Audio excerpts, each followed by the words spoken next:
জুলুম শুধু আমাদের জন্যই হারাম না, আল্লাহর জন্য হারাম। আল্লাহ তাআলা বলেন হাদিসে কুদসিতে, ইয়া ইবাদি, হে আমার বান্দারা, ইন্নী হারামতু যুলমা আলা নাফসি, আমি জুলুমকে আমি আল্লাহ নিজের উপরে হারাম করেছি।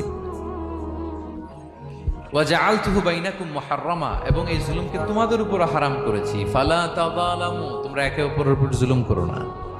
জুলুম শুধু আমাদের উপরই হারাম না, আল্লাহ নিজের উপরও হারাম করেছেন। তাহলে জুলুমের সাথে কি মুমিনের কোনো সম্পর্ক থাকতে পারে? পারে না। এবং আল্লাহ তাআলা কখনো কোনো বান্দার উপর জুলুম করেন না। ওয়া আন্নাল্লাহা লাইসা বিযাল্লামিন লিল আবিদ, তিনি তার বান্দার উপর জুলুম করেন না।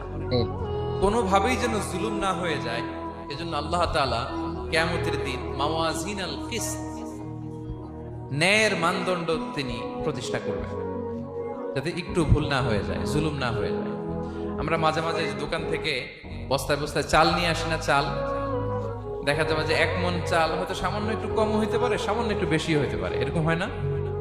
দেখবেন যে দিছে 10 কেজি, বাসায় এসে দেখবেন যে 10 কেজির চেয়ে একটু বেশি, একটু সামান্য বেশি কয়েক গ্রাম, অথবা 10 কেজির চেয়ে সামান্য কয়েক গ্রাম কম, এরকম হয়ে যায় না?